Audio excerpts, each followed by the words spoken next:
Olá, sou a Cláudia Costa. Hoje vou andar por entre a atividade laboratorial 2.2 para determinarmos a velocidade do som, que vem no âmbito do segundo domínio, ondas e eletromagnetismo, da física do 11º ano. O objetivo é abordar o que é que se pretende desta atividade, trabalhando os objetivos, que materiais e procedimentos são necessários para a executar, que medições fazemos e como é que trabalhamos essas medidas para realizarmos os cálculos necessários à determinação da velocidade de propagação do som e o que é que podemos concluir e que erros estão associados a essas conclusões. Os objetivos são simples, aqui vamos abordar o que é que se pretende da atividade. E na realidade só temos um objetivo, que é determinar a velocidade de propagação de um sinal sonoro. Vamos produzir um som que vai propagar-se ao longo de uma certa distância durante um certo intervalo de tempo e depois determinamos a sua velocidade de propagação. Como é que fazemos isso? Vamos precisar de um conjunto de materiais e de uma espécie de protocolo. Como é que se realiza esta atividade? Em termos de materiais usados, são relativamente simples. Há várias formas de fazer esta atividade. Eu gosto de a trabalhar no computador, portanto vou precisar de equipamento também fora do computador, nomeadamente uma fita métrica para medir o comprimento do tubo ou da mangueira onde o som se vai propagar. Vou precisar também de um tubo e de uma mangueira. Vou precisar de um termómetro para medir a temperatura ambiente, para fazer a determinação da velocidade do som a uma certa temperatura. Obviamente o computador, mas não é o computador sozinho. Tenho que ter instalado um programa. Eu costumo usar o Audacity. Ele é open source, portanto é fácil de o instalar. Eu deixei aqui o link se vocês precisarem para colocar no computador. Isto é fácil de fazer até em casa. Não tenho que fazer na aula. Um microfone. Para ser sincera, eu utilizei o meu auricular de fios do telemóvel. A minha família diz que eu sou info-excluída, portanto eu ainda uso as coisas à moda antiga, mas podem trabalhar qualquer outro. Vai funcionar igual. Vou precisar das incertezas e do alcance da fita métrica e do termómetro. Vou precisar de um pequeno objeto para produzir ruído.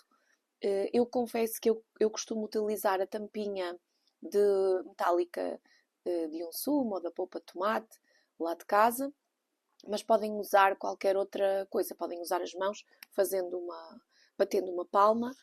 Não gosto muito dos resultados. Há quem trabalhe com 2 cubinhos de madeira, batem um contra o outro para fazer esse ruído. Deixo ao vosso critério. Na minha perspectiva, o que tem funcionado melhor é a tampinha metálica. Já vos vou mostrar como é que fica. Vou precisar de fios de ligação eu deixei aqui um funil.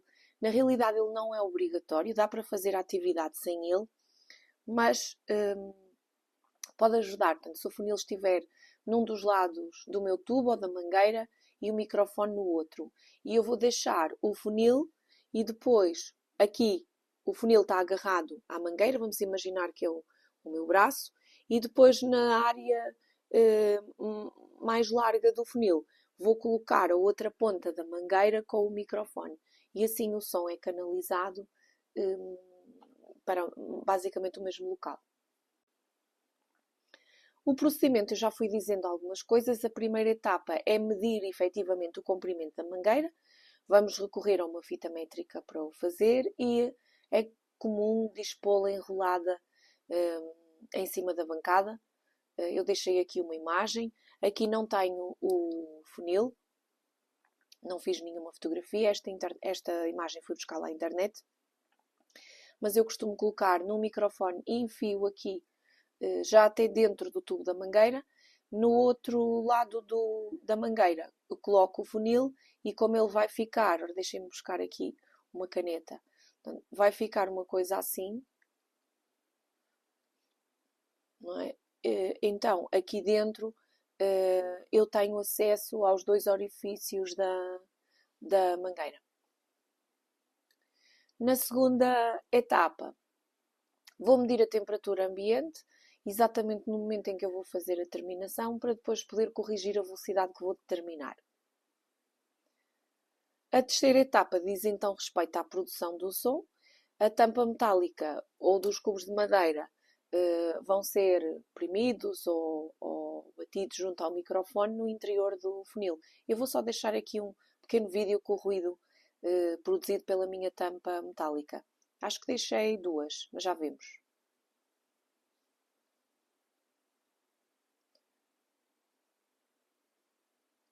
Só um instante.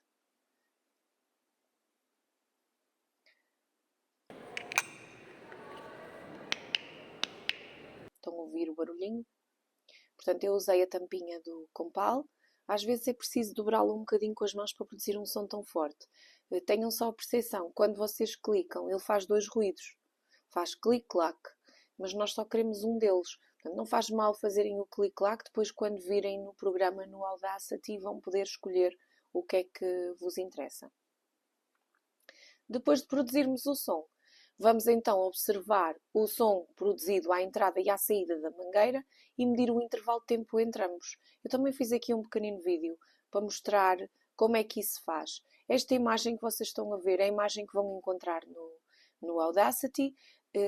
Este processo eu já vou pôr em play para vocês perceberem que dá para aumentar. Cá em cima tem uma lupazinha.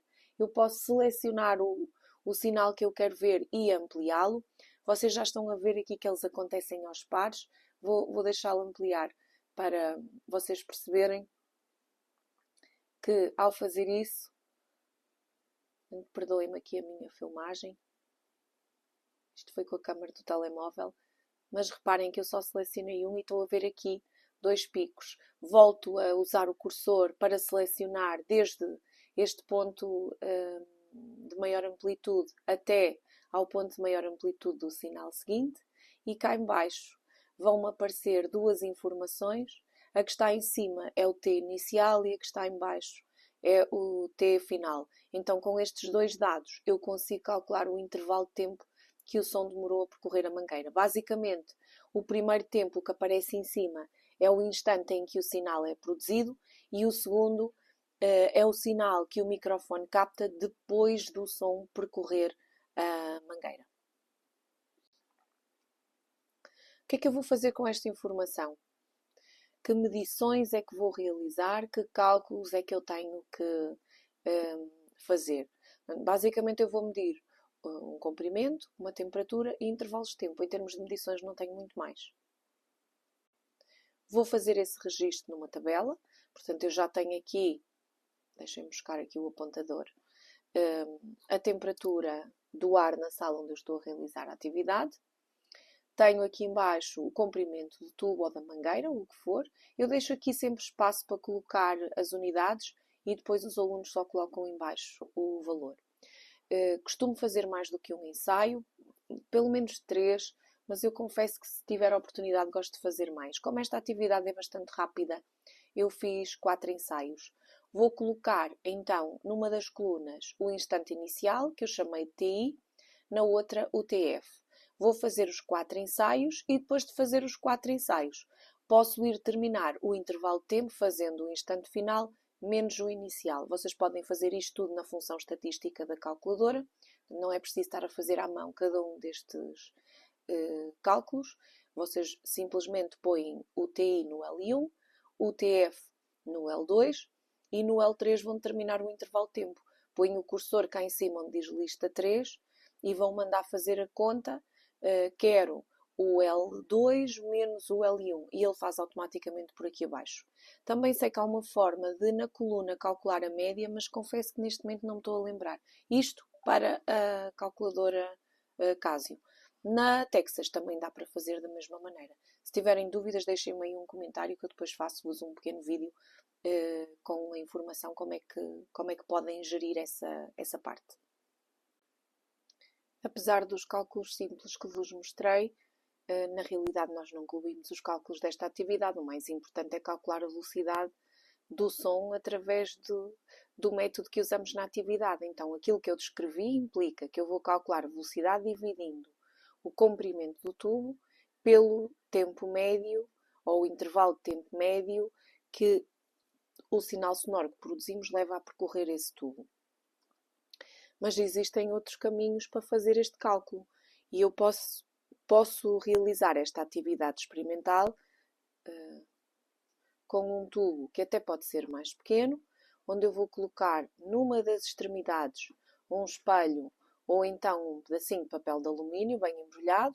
Vou colocar o meu microfone aqui à entrada na outra extremidade. Vou produzir o som na mesma, nesta região. O som vai percorrer este tubo para um lado e depois regressa e volta a ser captado pelo microfone, que estará na mesma ligado ao computador, não é? Através do recurso do programa Audacity, e o que vai acontecer é que nós, quando formos calcular a velocidade, vamos ter uma preocupação, é que essa velocidade vai ser determinada usando o dobro do comprimento do tubo, porque na realidade ele faz 2 trajetos, a dividir na mesma pelo intervalo de tempo médio que demorou a percorrer esse tubo. Também é importante, para depois finalizarmos este processo com o cálculo do erro, saber qual é a velocidade de propagação do som à temperatura a que estamos a trabalhar. Essa correção acontece somando a velocidade de propagação do som a 0 graus, 331,29. Vamos somar o valor 0,61 vezes a variação da temperatura. A variação da temperatura será a temperatura à qual estamos a realizar a experiência, menos os 0, que corresponde ao valor de temperatura da velocidade que temos aqui no início. Com estas duas informações, podemos depois calcular o erro associado, sem esquecer que este valor que temos aqui em cima corresponde à nossa medição, portanto, se quiserem, é o nosso XI, e o valor que vamos obter aqui corrigido vai corresponder ao nosso XA, ao valor que vamos considerar como verdadeiro, embora também esteja dependente da medição de temperatura que executarmos. Portanto, se houver aqui um erro, ele também vai ter um erro. Como é que fazemos então o cálculo do erro percentual nestas condições? O valor medido, lá em cima, menos o valor que é considerado verdadeiro, sobre o valor verdadeiro, vezes 100. Isto em módulo para obtermos uma percentagem de erro positiva. Nós temos muitos processos para fazer a determinação da velocidade do som. Alguns obrigam à utilização do osciloscópio, mas mesmo dentro deste que eu expliquei, não tem que haver necessariamente um osciloscópio. É preciso haver, por exemplo, para eu trabalhar com o computador, posso usar 2 microfones em simultâneo. Tenho é que ter uma interface que faz a ligação desses 2 canais do microfone ao meu computador. Eu trabalhei com o MiniQuest-Lab, se não me falha a memória, e também funciona muito bem. O que é que acontece? Convém é ter 2 microfones iguais para fazer este teste, para não ter diferenças na sensibilidade de recepção do som inicial. Portanto, posso experimentar, por exemplo, produzir um som e ter os 2 microfones alinhados para perceber que tenho 2 sinais iguais a entrar. Portanto, basicamente vou ter 2 ondas em fase, e depois de fazer esta pequena experiência, vou recuar um dos microfones com calma até perceber qual é que é a distância que eu preciso para que as ondas voltem a alinhar-se, ou seja, até que elas voltem a ficar em fase, e isso vai-me permitir fazer a medição da velocidade de propagação do som, porque eu consigo medir a distância a que os 2 microfones estão, e se eu sei que estão em fase, e se eu tenho esta distância como valor mínimo, o período aqui vai-me permitir trabalhar o tempo que o som demorou a percorrer essa distância. Portanto, também é possível determinar a velocidade de propagação do som. O exemplo que eu deixei aqui isto foi retirado de um exercício que eu encontrei num livro já mais antigo. Obriga a utilização do osciloscópio, mas é semelhante a isto que eu acabei de explicar. O que é que eu vou ter, assim, de forma muito geral? Vou ter um gerador de sinais ligado, por um lado, a um dos canais do osciloscópio e, por outro, a um altifalante. Basicamente, o gerador de sinais vai produzir um sinal que vai dar entrada no osciloscópio e que também vai sair pelo altifalante enquanto onda sonora.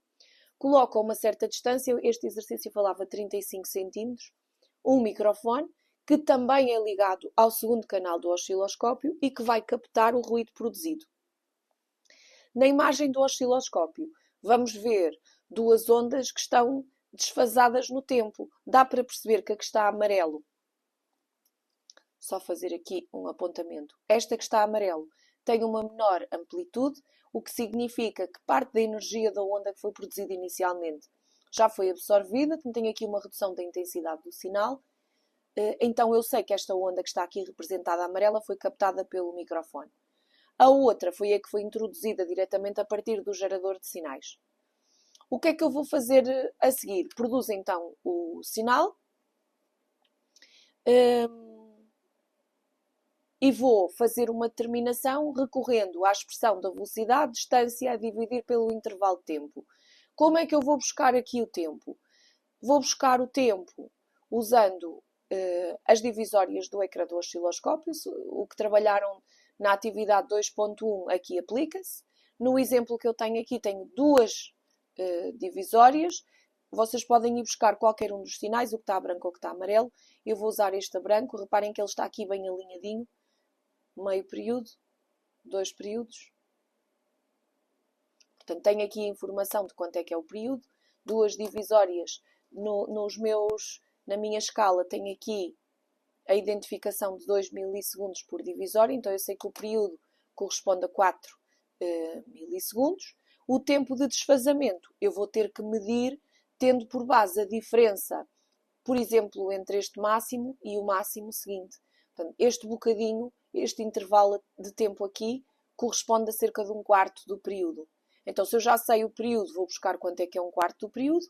Tendo esse tempo de desfazamento, vou poder calcular a velocidade dividindo a distância a que eu coloquei o microfone do altifalante, neste caso eram 35 centímetros, só passei para metros, divido ali pelo tempo e vou obter a velocidade de propagação do som. Depois posso na mesma medir a temperatura a que a experiência é realizada, vou fazer a correção da velocidade tabulada do som para aquela temperatura e calculo o erro percentual.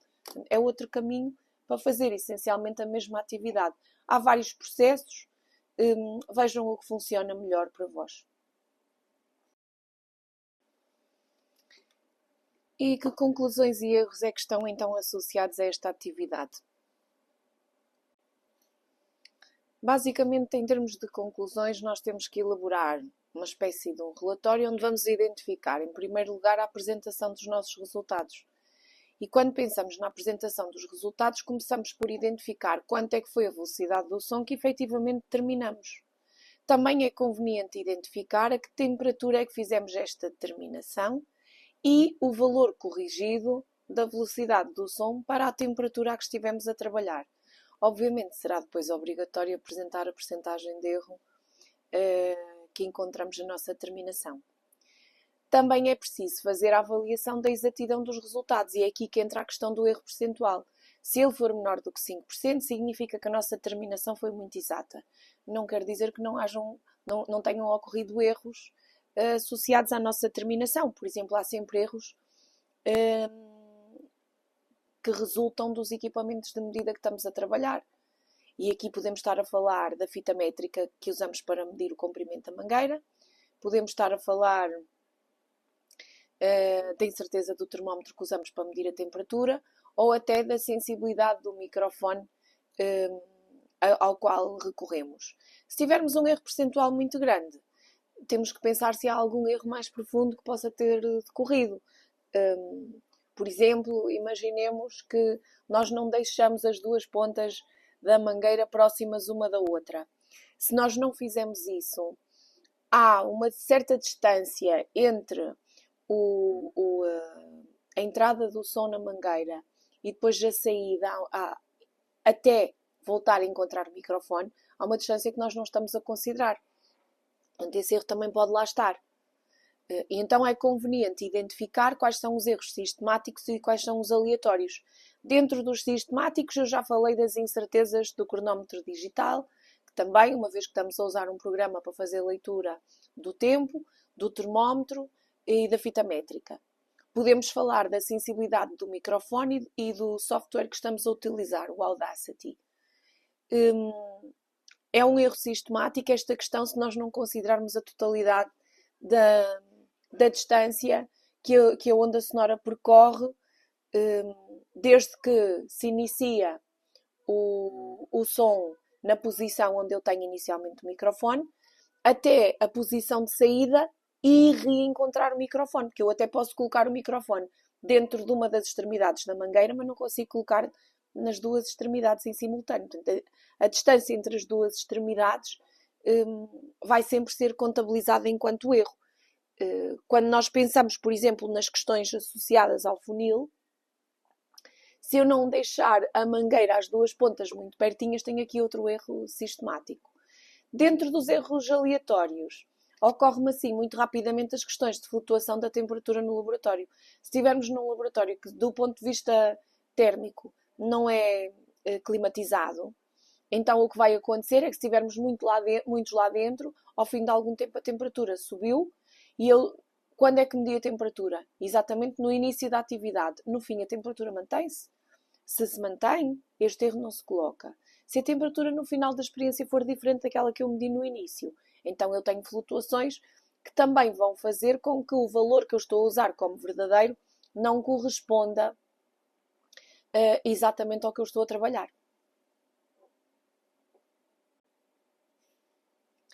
Convém identificarmos se os nossos objetivos foram cumpridos. E como é que eu sei se eles foram alcançados? Se à partida foi possível realizar a determinação da velocidade do som a uma certa temperatura e se obteve um valor que não apresenta um erro percentual muito elevado, então os objetivos foram cumpridos. Também é importante aqui referir qual é a resposta à questão problema da atividade. Basicamente é como é que se faz esta medida ou esta determinação da velocidade de propagação do som. Implica basicamente descrever o nosso procedimento experimental. Devemos produzir um som, fazê-lo percorrer uma certa distância fixa, medir o tempo que ele demora a percorrer essa distância e no fim calcular a velocidade de propagação usando a expressão, a distância que a onda percorreu, a dividir pelo tempo que demorou a percorrê-la. Há ainda outras questões que importa abordar ao escrevermos um relatório. São mais críticas do que outra coisa, mas é pertinente dizê-lo. Houve ou não alterações ao protocolo experimental? Aquele que estava previsto inicialmente. Cumpriu-se integralmente tudo o que era suposto fazer? Às vezes há, por exemplo, 2 processos a testar e só usamos um. É aqui que se refere essa questão. Também importa analisar o desempenho do grupo de trabalho. O meu grupo de trabalho cooperou? Conseguimos ser críticos o suficiente e discutir todos os aspectos da atividade experimental? Ajudamos-nos? Interagimos de facto uns com os outros de forma positiva? E, finalmente, fazer uma espécie de análise das aprendizagens já alcançadas. O que é que eu aprendi com esta atividade? Foi útil? Aquilo que eu dominava verificou-se? Ou eu não dominava e passei a perceber melhor o conceito da velocidade de propagação do som e como é que se calcula? Importa dar um bocadinho estas indicações deste lado. Esta atividade é relativamente simples, não é complicado de ser feita com equipamento mais comum. Portanto, usar o auricular do telemóvel, aquele auricular que se calhar temos lá em casa e até talvez já ninguém use, mas ainda funciona, que ligávamos aos telemóveis para poder falar numa espécie de mãos livres, não é? Sem ter o telemóvel agarrado à orelha. O programa, que é open source, portanto o software é possível instalar no computador facilmente, não tem nenhuma dificuldade acrescida de trabalho, é só perceber onde é que está a lupa, onde é que está o pontinho que nos permite gravar e recolher os dados. Portanto, uma mangueira de jardim, o tubo do aspirador, já experimentei com o tubo do aspirador e também funciona muito bem. Já usei aqueles tubos de cartão que às vezes servem para chegarem às escolas, aqueles cartazes da tabela periódica, qualquer coisa assim, que nos permitem depois afixar elementos da nossa área nas paredes, quase de decoração. Já fiz com isso tudo e funciona muito bem. Se ainda assim tiverem questões, porque isto é uma coisa que vocês podem fazer em casa. Portanto, os professores podem fazer na escola, mas os alunos podem fazer em casa. Fazer o teste não é complicado. Se precisarem de ajuda, digam-me alguma coisa, podem deixar uma mensagem aqui no YouTube ou então enviem-me um e-mail, terei todo o gosto em explicar-vos com mais pormenor o que é preciso fazer. As imagens, os pequenos vídeos que deixei aqui são vídeos que eu gravei. Nem sempre faço isto quando estou a executar a atividade mental, estou focada noutras coisas, mas se for necessário volto um pouquinho atrás para poder ajudar quem não percebeu muito bem como é que isto se processa. Portanto, há alguma coisa? Envie-me um e-mail ou deixem-me uma mensagem em baixo. Até breve.